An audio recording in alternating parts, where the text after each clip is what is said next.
Santa Fe, summer of 1969. Inside a whitewashed adobe chapel, a folk band strums softly as guests rise to their feet. The bride, Elena, drifts down the aisle in a lace gown, Miriam Calder's Navajo turquoise heirloom gleaming at her throat. At the very back, a wooden placard marks the groom's mother's seat with just 2 cruel words. The nuisance. The bride leans in, her voice honey-sweet with venom. "You weren't invited, Mrs. Calder. I made that clear last night."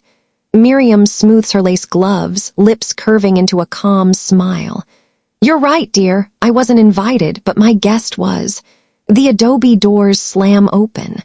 A rugged man in a worn leather jacket strides in, a scuffed guitar case banging against the frame.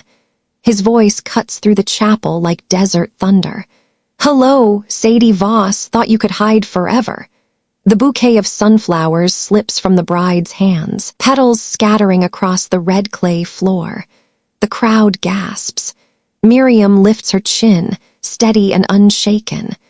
"Son, it's time you finally heard the real song." "My name is Miriam Calder. I'm 68 years old, a widow, and until 3 weeks ago, I thought I was giving my only son the kind of wedding a man remembers for the rest of his life. When Jonah brought home Elena Vale, the folk singer with long hair, silver bangles, and a voice like smoke over whiskey, I wanted to believe she was the real thing." Jonah's eyes lit up around her, and after years of watching him bury himself in his workshop making mandolins and guitars, I thought maybe he'd finally found someone who saw him. So I opened my checkbook and my savings. The chapel, a historic adobe church off Route 66.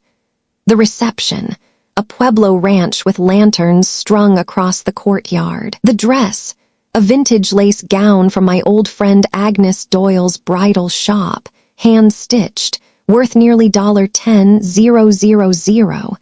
And finally, the turquoise necklace my grandmother's passed through 4 generations of Calder women. I clasped it around Elena's neck myself. She cried, whispering, "You're like the mother I never had." But little cracks began to show. Her childhood stories never matched. One week her father was a rancher in Colorado. The next he was a miner in Arizona. She always paid cash, said she hated the system. And she pressed Jonah hard to add her name to his bank account so it would be easier after the wedding. Then came the night that shattered every illusion. I stopped by Agnes's shop to drop off the final payment. From the back room, I heard Elena's voice on a payphone, low and sharp. 2 weeks after the ceremony, the money's mine. The old widow emptied her savings already. Jonah won't know what hit him. I stood frozen, one hand gripping the doorframe, the other clutching my checkbook. My son wasn't a groom to her. He was a mark. That night, sitting at my kitchen table, I made myself a promise. If Elena Vale thought she could con a Calder, she picked the wrong family. The next morning, I didn't cry. I didn't beg Jonah to open his eyes. I'd raised a son stubborn as granite. No amount of motherly warnings would pull him out of Elena's spell. What I needed wasn't emotion. It was evidence. So I pulled out a trick I hadn't touched since the war, research. Back in '44, I decoded German ciphers for the Army Signal Corps. Lies had patterns then, and they still had patterns now. A name kept surfacing whenever I asked around at the folk clubs along Route 66, Sadie Voss, the real name behind Elena Vale. A con artist who blew through towns leaving broken hearts and empty wallets, and she'd once run with a guitar player named Roy Harlan until she robbed him blind. I tracked Roy to a rundown bar outside Gallup. He was strumming a battered Gibson, a cigarette tucked in the strings above the nut. When I introduced myself, he looked ready to throw me out until I laid a turquoise pendant on the table and said, "She's wearing my family's heirloom right now, and she's about to marry my son." His face hardened. "Sadie," he muttered. "Thought I'd never hear that name again." Roy told me how she drained his savings, pawned his guitar, and left him stranded outside Tulsa. He still had the Polaroids, the letters, even a hotel bill with her handwriting, enough to show the world who Elena Vale really was. That night, under the buzzing neon of a Route 66 motel, we made a pact. He'd walk into the chapel when I gave the signal. I'd handle everything else. I spent the next week dismantling her fairy tale. I called the caterer, the florist, the photographer, told them the bride's family would be handling final payments.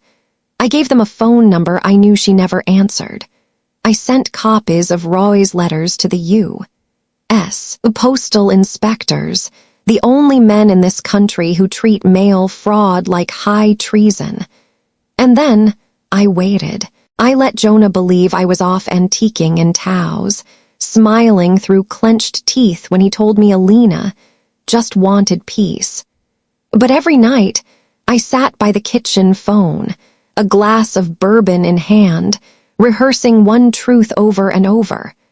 Sometimes a mother's job isn't to shield her son from pain. It's to make sure the knife that cuts him also severs the rope tying him to a liar. The wedding was coming, and so was the reckoning. The day of the wedding dawned with a desert haze hanging low over Santa Fe. Guests arrived in pressed linen suits and colorful dresses, their Cadillacs and station wagons lining Route 66 like chrome soldiers. The adobe chapel smelled of sage and candle wax, every pew filled. I slipped in through the side door, dressed in black, my lace gloves tugged tight.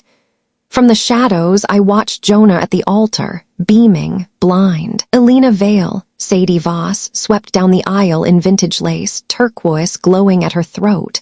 That was my signal. The chapel doors slammed open. Roy Harlan strode in, leather jacket worn, guitar case banging against the adobe frame.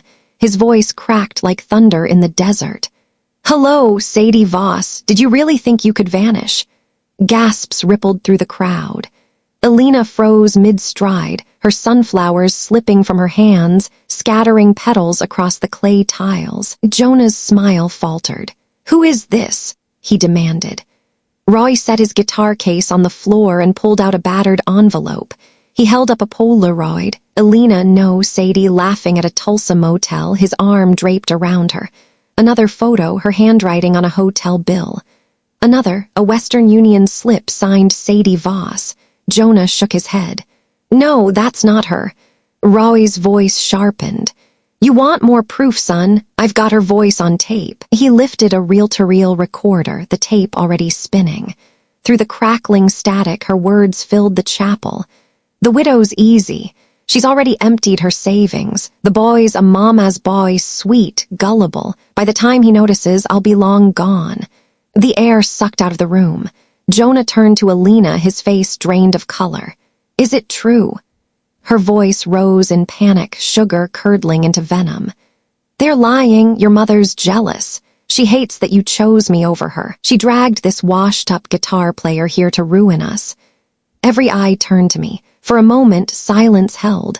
Then I stepped forward, pearls at my throat, spine straight as a rifle. "I didn't ruin anything, Elena," I said evenly. "I exposed it." Her mask cracked then. The sweet, doe-eyed bride dissolved, and what remained was cold calculation in a lace gown. She lunged toward Jonah, hands shaking. "She'll never let you go. She wants to control you forever." Jonah pulled back. His voice was low, steady, final.